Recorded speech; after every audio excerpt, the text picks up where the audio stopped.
I ain't never seen a house so big and so pretty. And I get to stay here for a little while. My mama woke me up early this morning and she told me we's going to town. And you gonna visit a nice white family. Well, I got up, got myself dressed, and sure enough, we went to town. A lot of folks was out there, black and white. Mama told me that some of them white folk want me to stay at their house just for a little while. I ain't never heard of no white folks wanting black folks staying at their house. But this bald white man came and put me on this big old wood box. I was so mad because I didn't get to kiss Mama. I guess she was feeling pretty bad about it too because she was crying like Massa had done beat her. But all these white men was raising their hands and talking about me. I was sure feeling good. But this one white man got me though. So here I is. I sure wish Mama could have come. But I'm going to see Mama in a few days. Yep, that's what she told me. Just a few days. The title of that poem is Just a Few Days. I composed that for my poetry collection, Razor Blades Between My Teeth, which was inspired by famous poet Sonia Sanchez. And we're definitely going to learn more about her in this course. So, I have to ask, what is poetry?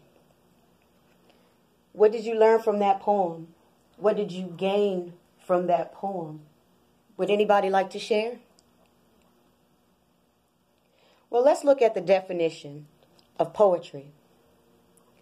Poetry is a literary work in which special intensity is given to the expression of feelings and ideas by the use of a distinctive style and rhythm. Poems collectively or as a genre of literature. It is something that is regarded comparable to poetry in its beauty. That's a good definition, right? Well, I have a friend, Yolanda Barnes, who is also a poet. And this is how she describes poetry. Poetry is the desire to share without being preachy, using the air in the room to manipulate your emotions enough to feel it without living through it.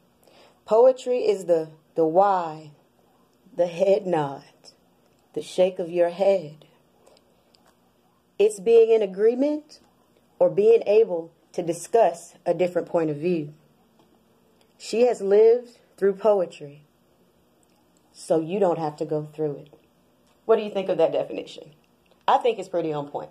I've loved poetry myself since I was about 12, 13 years old and have been writing professionally since I was 16. And I hope that some of you will join me in that genre. So why did I choose that poem? What's significant about that poem? Okay, it discusses slavery. It discusses a mom and a child and their relationship. Who is actually speaking? What is the point of view? It's definitely that child. And this child was sold into slavery, and his mom loved him so much that she couldn't say that he was going to be gone, probably forever. That mood, those expressions that I see on your face, that's what you're supposed to feel. And if you did feel something differently, guess what? You have every right to feel that as well. Well, the reason that I chose this poem to open up today is because I want you to see a different side of poetry. Some of us only think of Shakespeare. Some of us may think of Canterbury Tales. But poetry is more than that. It's different styles, it's different forms. I want you to see the monologuing side of poetry, that first person point of view. I want you to see free verse, because every poem does not have to rhyme. I know we learn that when we're younger because we're learning our vocabulary and different words and we're trying to assess them and use them, but it doesn't have to be. I want you to see performing art. Poetry is not just sitting down and reading something on a paper. Poetry can be acting, expressing. I use my hands a lot. It's something I've never been able to stop when I perform on stage. But it lets the person that's seeing it and hearing it know exactly how vehement I am in that point of view. It also shows that I can write from a different point of view. So you don't have to be confined to just something that you've gone through or something that your mother has gone through. It can actually be something completely different.